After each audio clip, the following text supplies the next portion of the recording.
मैं हूं हिमांशु द्विवेदी और स्वागत है आपका हमारी खास पेशकश चर्चा में। चर्चा में अमूमन जो घटनाक्रम चल रहा होता है उसी पर हम बात करते हैं, पर आज हम एक ऐसे विषय पर बात करेंगे जिसके संदर्भ में फैसला तो 3 दिन पहले आया, पर उस फैसले से जुड़ी हुई घटनाएं पिछले साल भर से सुर्खियों में थी। तो भले ही 3 दिन बीत गए, फिर भी हम उस पर बात कर लेते हैं क्योंकि उसके पहलुओं को समझना हमें अपने दर्शकों के लिए जरूरी लगता है। एक शख्सियत है विश्व राजनीति में, नाम है उनका डोनाल्ड ट्रंप। अमेरिका के राष्ट्रपति हैं। चर्चित तरीके से, सनसनीखेज तरीके से और चौंकाने वाले तरीके से उन्होंने साल भर पहले सत्ता में वापसी की थी और वो दोबारा अमेरिका के राष्ट्रपति बने थे। और राष्ट्रपति बनने के बाद वो अपने फैसलों को लेकर तो सुर्खियों में बने ही रहते हैं, अपनी ख्वाहिशों को लेकर भी खासी सुर्खियों में रहते हैं। उनकी बड़ी ख्वाहिश रही और इस ख्वाहिश को बताने में उन्होंने कभी गुरेज भी नहीं किया। उनकी ख्वाहिश रही कि उनको उनके शांति प्रयासों के लिए नोबेल पुरस्कार मिलना चाहिए। और उनका दावा तो यह है कि जिस किस्म के प्रयास उनके रहे हैं उसमें अब तक उन्हें 4-5 बार नोबेल पुरस्कार मिल जाना चाहिए था। पर इस बार उन्होंने उम्मीद बांधी थी कि पहले भले ही ना उन्हें कंसीडर किया हो, इस बार तो नोबेल पुरस्कार के लिए उन्हें कंसीडर किया ही जाएगा। और उन्होंने अपनी इस ख्वाहिश के लिए पूरे अमेरिका की प्रतिष्ठा को भी दांव पर लगाने से गुरेज नहीं किया। आखिरी में तो उन्होंने यह भी कह दिया कि अगर मुझे नोबेल नहीं मिला ना तो यह अमेरिका का अपमान होगा। फैसला हो गया। नोबेल पुरस्कार के संदर्भ में, जो बहुत प्रतिष्ठापूर्ण पुरस्कार है, तकरीबन 125 साल का उसका गौरवपूर्ण इतिहास है, अलग अलग 6 क्षेत्रों में, विधाओं में इस पुरस्कार को दिया जाता है, उसके तहत आखिरकार नोबेल पुरस्कार शांति के संदर्भ में ऐलान हो गया। और ट्रंप के दावे को अस्वीकार करते हुए चयन समिति ने वेनेजुएला की विपक्ष की नेता को इसके लिए नामांकित ही नहीं किया बल्कि चयनित कर लिया। अब आज हम इसी पर बात करेंगे। नहीं मिला नोबेल पुरस्कार, ट्रंप का दावा बेकार। क्यों नहीं मिला, कैसे नहीं मिला और इसके आने वाले समय में किस प्रकार के प्रभाव होंगे। व्लादिमीर पुतिन, जिन्हें कभी ट्रंप का सहयोगी, कभी दोस्त और कभी प्रतिद्वंदी के तौर पर देखा जाता है, दरअसल यह फैसला किन मायनों में सही या किन मायनों में गलत है। हमारे साथ इस गंभीर विमर्श का हिस्सा बनने के लिए कोई लंबी चौड़ी फेरिस्त नहीं है मेहमानों की। महज 2 मेहमान हमारे साथ है, पर हमें लगता है इस विषय के लिए वो पर्याप्त है। हमारे साथ मंजीव पुरी साहब हैं, पूर्व राजनयिक हैं, विदेश मामलों के जानकार हैं, भारतीय विदेश सेवा के अधिकारी रहे हैं। ऐसे जब भी नाजुक मसले होते हैं हम ससम्मान उन्हें याद करते हैं। और साथ ही हमारे साथ डॉक्टर राम श्रीवास्तव है, वह भी विदेश मामलों के जानकार है। शुरुआत मंजीव पुरी साहब से ही करते हैं और उनसे जानना चाहते हैं, अमेरिका का खुलेआम अपमान हो गया मंजीव पुरी साहब, और पुतिन जी ने बताया कि नोबेल पुरस्कार की चयन समिति ने अपनी प्रतिष्ठा खो दी। 2 दिग्गजों की इस प्रतिक्रिया के बीच आपकी प्रतिक्रिया। नमस्कार, मुझे बहुत अच्छा लगा आपके प्रोग्राम पे दोबारा आने के लिए और दिवाली की मौके पर आपको शुभकामनाएं। धन्यवाद। अब हंस के अगर मैं कुछ कहूँ तो इसमें थोड़ा सा हंसना भी चाहिए। वो जैसे कहते हैं कि ट्रंप ने लोगों को कहा कि अगर मुझे नहीं दोगे तो मैं यहाँ पर तहस नहस सब कुछ मचा दूंगा, तो उन्होंने चूज कर लिया मचा दो।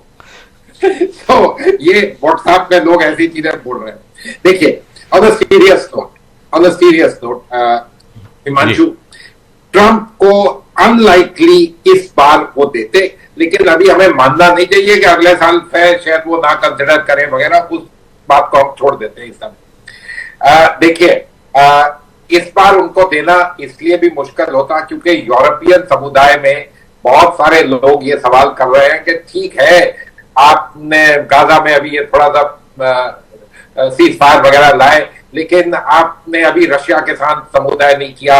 ये नॉर्वे वगैरह को ये रशिया का काफी बड़ा, जिसको कहते हैं, संकट लगता है, इसलिए उसको देना तो मुश्किल था। लेकिन ये नोट करिएगा, कई लोग दुनिया में ये कहते हैं कि इस समय जो लोग गाजा में कुछ ना कुछ पीड़ितों के लिए कुछ कर रहे हैं, उनको अगर किसी को लेते अनरवा वगैरह, तो ये एक मायने में प्रतिष्ठा वगैरह के लिए बहुत अच्छा होता। लेकिन उन्होंने किस किस्म के पर्सन को चूज किया, जो कि डोनाल्ड ट्रंप की समर्थक, जिसने पहली बार कहा कि मैं अपना अवार्ड डोनाल्ड ट्रंप को स्वीकृत करती। तो देखिए, उन्होंने they try to be clever by half as they say, but कई बार ये जो कमेटी है ये तो पॉलिटिकल कमेटी है, और ये जो डिसीजन है नॉर्वे के, ये सिर्फ पॉलिटिकल है। उन्होंने प्रेसिडेंट ओबामा को चूज किया अवार्ड के लिए जिस साल वो चुने गए, तो वो खुद अपने आप कह रहे थे मुझे पता नहीं कि इन्होंने मुझे क्यों चूज किया। तो इनकी तो सारी पॉलिटिकल होती है चीजें। और उन्होंने वही किया। ट्रंप साहब क्योंकि इतना ज्यादा खुद ही कह रहे थे, तो उनके अपने व्हाइट हाउस ने वगैरह यही कहा कि इन्होंने कुछ खास अच्छा नहीं किया, लेकिन ये चॉइस ठीक है। ये भी उन्होंने साफ साफ कह दिया, क्योंकि जिसको कहते थोड़ा सा क्लेवर उन्होंने जवाब दिया नोबेल प्राइज कमेटी वालों के लिए। तो आप जो कह रहे हैं वो सही है, लेकिन अब देखिए सारे साइड जो क्या आप ये बताना चाह रहे हैं पुरी साहब कि देखो, आप न समझो कि ट्रंप को नोबेल पुरस्कार नहीं मिला, सीधे नहीं मिला, पर दाएं बाएं से तो उनके पास पहुंच ही गया। वेनेजुएला की विपक्ष की नेता है मारिया कोरिना मचाडो, उनको इस पुरस्कार के लिए चुना गया और मारिया ने कहा कि मैं अपना यह पुरस्कार डोनाल्ड ट्रंप को समर्पित करती हूं। डोनाल्ड ट्रंप चाहते थे मुझे नोबेल पुरस्कार मिले। नॉर्वे में बैठी हुई समिति ने मारिया को दिया, मारिया ने अपना पुरस्कार डोनाल्ड ट्रंप को समर्पित कर दिया। सांप भी मर गया, लाठी भी नहीं टूटी। क्या कहते हैं आप? देखिए हिमांशु जी, आप और मैं तो मान जाए कि ये बहुत अच्छा, और वो यही नोबेल प्राइज कमेटी भी समझती है कि उन्होंने बहुत, इसको कहते हैं चतुरता से ये चीज कर दी। लेकिन जिस किस्म के शख्स डोनाल्ड ट्रंप है, वो तो इस चीज को मानेंगे नहीं, वो कहेंगे कि नाम मेरा ही लेना चाहिए था। तो ठीक है, ये अब हो गया जो हो गया, आगे देखेंगे अगले साल के लिए वो एक और दावा करते हैं या नहीं करते। लेकिन मैं आपसे थोड़ा और गहराई से इस विषय पर विवेचन करना चाहता हूं।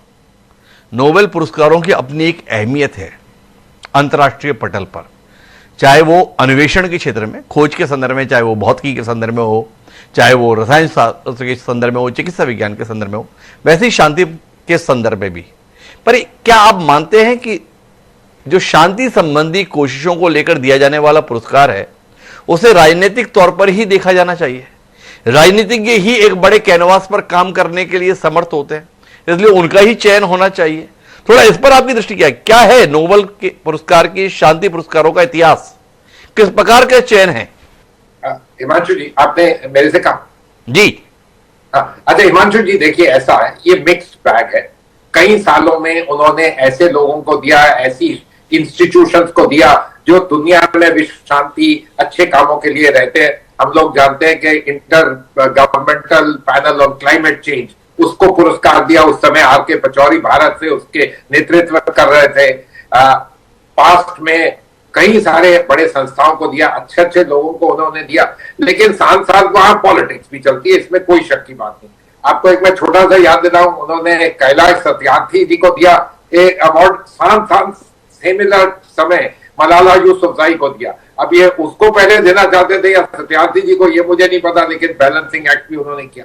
तो नॉर्वे जो कंट्री है वो पॉलिटिक्स तो खेलते ही है, और पॉलिटिक्स बड़ी अच्छी तरीके से खेलते हैं। छोटा सा कंट्री है जिसको कहते हैं दुनिया में अपनी हैसियत से कहां आगे पुश करता है और बहुत कुछ करता है। तो पॉलिटिक्स के संदर्भ में इसको नहीं देखना, ये तो उचित नहीं होगा। लेकिन हमेशा तो पॉलिटिक्स की खास जरूरत नहीं है। Politics at a much lower level, इस बार डोनाल्ड ट्रंप के कारण politics at a very high level हो गया, बड़ा हाई लेवल हो गया। मेरे साथ में डॉक्टर राम श्रीवास्तव जी क्या कहते हैं? ट्रंप के बयानों ने उन्हें पुरस्कार से दूर कर दिया। जो नोबेल पुरस्कार के संदर्भ में शर्तें, उसमें से एक ये कि आप स्वयं को नोबेल पुरस्कार के लिए नामांकित नहीं कर सकते। कुछ खास लोग या संस्थाएं हैं जिनके द्वारा ही नोबेल पुरस्कार के लिए नामांकन होता है, जैसे उसमें सांसद हों, यूनिवर्सिटीज के प्रोफेसर हों। पर ये डोनाल्ड ट्रंप तो लगातार कह रहे थे मुझे मिलना चाहिए, और मुझे नहीं मिला तो अमेरिका का अपमान तक हो जाएगा। क्या कहते हैं आप? ये जो धमकाने की शैली में डोनाल्ड ट्रंप लगे हुए थे, जितना वो धमकाते गए उतना पुरस्कार से दूर होते गए। बिल्कुल सही बोला हिमांशु जी आपने, क्योंकि डोनाल्ड ट्रंप के लिए एक ही शब्द पर आप थे इस मसले में, वो है अपने मुंह मियां मिट्ठू जी। और उनकी जो स्थिति पूरी तरह एक हास्यास्पद हो गई, एक कॉमेडियन के रूप में आ गए। तकनीकी दृष्टि से भी अगर देखा जाए तो उनको पुरस्कार मिलने का कोई आधार ही नहीं था। कारण यह है कि वो 20 नवंबर को तो उन्होंने पद ग्रहण किया, और 20 जनवरी को पद ग्रहण किया, और 31 जनवरी लास्ट डेट थी नॉमिनेशंस की। तो इतने से दिनों के भीतर उनको कैसे दिया जा सकता था? पिछले साल भर का कार्यकाल अगर देखा जाता। और हकीकत में ये जो नोबेल पुरस्कार है पीस का, शांति का, उसका जो वर्बेटम कोई एक्ट या वो नहीं है, उसका जो ऑपरेशनल मोड है वो अल्फ्रेड नोबेल का जो वसीयतनामा है उसके आधार पर है। उनकी मृत्यु के ठीक 13 दिन पहले किसी अखबार ने छाप दिया था कि मौत के सौदागर की स्थिति नाजुक।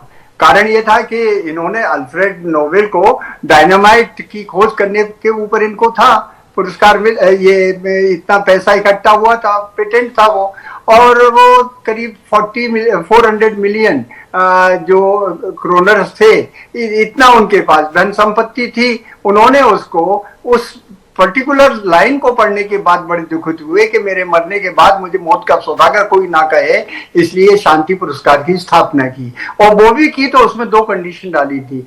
उस व्यक्ति को दिया जाना चाहिए जो शांति के प्रयास मानवता के हित में कर रहा हो, और दूसरा दूसरे देशों के साथ उसके अच्छे संबंध हो। तो एक तरफ तो डोनाल्ड ट्रंप साहब जो हैं इजराइल को, यूक्रेन को हथियार विपुल मात्रा में दे रहे थे, और दूसरी तरफ जो है पूरी दुनिया में जो टैरिफ का डंडा चलाकर वो ये चाह रहे थे कि मैं दुनिया का थानेदार बन गया हूं, मैं जो चाहूंगा वो करा लूंगा। हकीकत में ये सब चीजें मिलकर उस सैद्धांतिक, उस पवित्र आत्मा की शांति के जो वसीयत थी उसके विरुद्ध जा रहा था।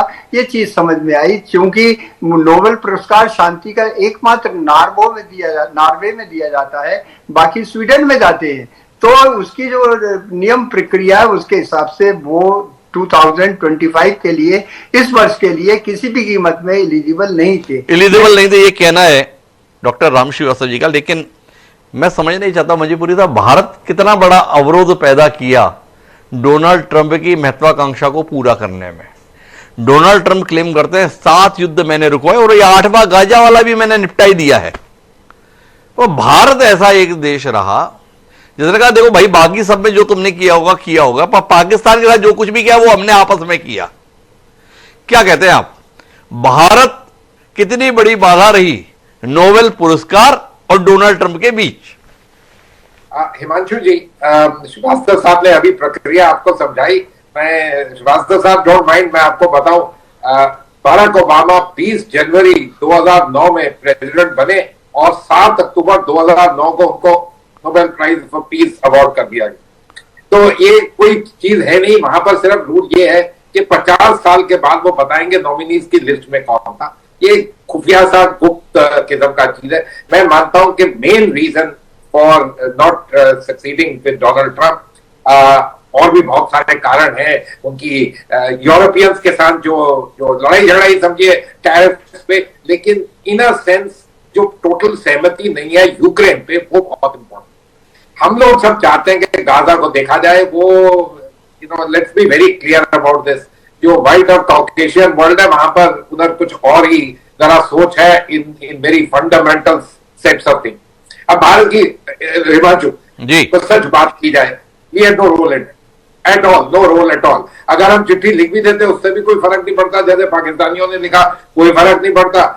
तो अगर आप मुझे हंस के कहने के लिए अलाउ करें तो अगर उसको मिल जाता तो कम से कम हमें ट्वीट करने का मौका तो मिल जाता, लेकिन वो छोड़िएगा, वो भी नहीं हुआ।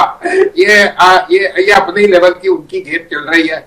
आप उसको उसमें पाकिस्तान भेज रहा है चिट्ठी, उससे कोई फर्क पड़ता नहीं। अच्छा, मैं ये बिल्कुल अलग सवाल पर आता हूं मणिपुरी साहब।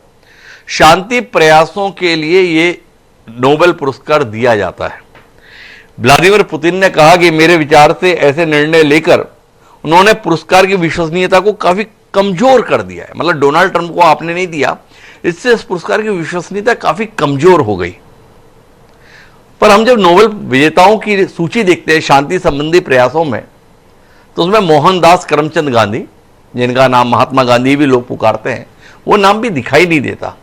इस पर भी समय समय पर सवाल रहे, थोड़ा इस पर आप कुछ रोशनी देंगे? हिमांशु जी, एक सॉर्ट ऑफ एक्सप्लेनेशन है कि ये नोबेल पीस प्राइज जो है ये डेथ के बाद किसी को नहीं देते जी। अब गांधी जी का नाम लोग कहते हैं कि 3-4 बार वहां नॉमिनेट हुआ था, लेकिन उस समय जब भारत एक कॉलोनी था, ब्रिटिश कॉलोनी का, और जो भी यूरोपियन पॉलिटिक्स में था उसमें वो चीज आगे जा नहीं पाई। एंड में वो लोग नोबेल वाले भी खुद ही ये कहते हैं कि the greatest person to whom we could not award the Nobel Peace Prize was Mahatma Gandhi. ये अब रियलिटीज हैं, इस तरह कहीं और 2-4 बहुत अच्छे लोग छूट गए। अब व्लादिमीर पुतिन का उनका कहना कि नोबेल पीस प्राइज से फर्क नहीं पड़ता, कोई किसी को फर्क पड़ता नहीं है, क्योंकि ये सारे जितने पीस प्राइजेस हैं पिछले 50, 60, 70 साल में आफ्टर वर्ल्ड वॉर 2, इन सम सेंसेस अगर देखा जाए तो इनकी प्रक्रिया वही है कि रूस को किसी ना किसी तरीके से जरा कंट्रोल में रखने का है। इसलिए वहां से जो प्रक्रिया हो रही है उससे तो कोई किसी को, जिनको कहते हैं जू तक नहीं फर्क पड़ता, और उससे कोई उसकी ना महिमा कम हुई है, उसकी महिमा शायद ऊपर ही बढ़ गई होगी थोड़ी। अच्छा, एक बात बताइए आप, ये डोनाल्ड ट्रंप नोबेल पुरस्कार के इतने पीछे क्यों पड़े हुए हैं? क्या ऐसा है जिसके कारण से डोनाल्ड ट्रंप बार बार अपनी लालसा को, अपनी इच्छा को, अपनी चाहत को इस व्यग्रता के साथ व्यक्त करते हैं? हिमांशु जी देखिए, चाहे डोनाल्ड ट्रंप चाहे कि उनको तीसरी बार भी प्रेसिडेंट बन जाए या चौथी बार, वो अलग बात है, लेकिन अमेरिका के संविधान में वो अगली और एक बार दोबारा बन नहीं सकते। अब क्या वो सोच रहे हैं? मैं मानता हूं कि ट्रंप 1 को आप छोड़ के ट्रंप 2 जो है उसमें वो 3-4 चीजें बहुत बड़े बड़े मुद्दों को पे फोकस्ड है, और वो जिसको कहते हैं पुरानी लेगेसीज, इंस्टीट्यूशनल अरेंजमेंट उनसे मुक्त, क्योंकि वो कहते हैं उन सब में तो मैंने हरा दिया, अब मैं नहीं हुआ।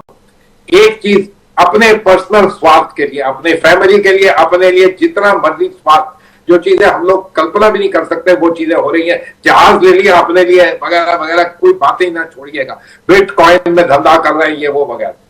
दूसरी चीज, हमारे जो मांगा मेक अमेरिका ग्रेट अगेन, जो जिसको आप कह दीजिएगा मोटे मोटे तौर से व्हाइट अमेरिकन कॉन्स्टिट्यूएंसी जो है, उनके लिए मैं क्या करूं, मैं तो उनका साथी हूं, बाकी सब लोग खराब है, उनको इमिग्रेंट्स को बाहर निकालिए, सब कुछ ले जाइए, सारी प्रोडक्शन अमेरिका में हो, वही जो स्वार्थ वाली एक चीज है। इसके बाद आ जाता है इशू लेगेसी का, और लेगेसी आप मानेंगे हर नेता, क्या आप और मैं भी चाहते हैं कि हमारे बच्चों के बाद हमारी लेगेसी बनी रहे? ये तो बहुत बड़े लोग हो गए हैं, ये चाहते हैं कि मुझे हमेशा के लिए याद रखा जाए, सिर्फ अमेरिका में व्हाइट हाउस में, ओवल ऑफिस में नहीं, दुनिया के सबसे बड़े नोटिस बोर्ड में मेरा नाम स्वर्ण अक्षरों में लिखा जाए। तो ये चाहते हैं, और उसके लिए नोबेल पीस प्राइज ही हो सकता है, केमिस्ट्री और फिजिक्स और इकोनॉमिक्स का प्राइज, इकोनॉमिक्स तो शायद दे सकते हैं लेकिन वो शायद मुश्किल होगा, वो असल में नोबेल प्राइज नहीं होता, एक नोबेल प्राइज इक्विवेलेंट होता है इकोनॉमिक्स का। तो वो चाहते हैं कि भाई असली सबसे बड़ा अवार्ड मुझे मिल जाए, क्यों नहीं। तो मंजी पुरी साहब कह रहे हैं कि इतिहास में अपना नाम दर्ज करना चाहते हैं, पर बीच बीच में डोनाल्ड ट्रंप की यह भी ख्वाहिश आती है कि मुझे तीसरी बार भी राष्ट्रपति बनना चाहिए। तो मेरे साथ में जुड़े हुए हैं, विदेश मामलों के जानकार हैं, राम श्रीवास्तव जी। क्या श्रीवास्तव जी, आपको लगता है कि डोनाल्ड ट्रंप की राजनीति का हिस्सा है महत्वाकांक्षा का, कि अगर मुझे नोबेल पीस प्राइज मिल जाए तो मैं अमेरिका में अपने आप को प्रस्तुत करूं एक मसीहा के तौर पर, और अमेरिका की जनता से इस बात की अपेक्षा करूं कि वो मुझे तीसरी बार भी राष्ट्रपति बनाने के लिए माहौल बनाए?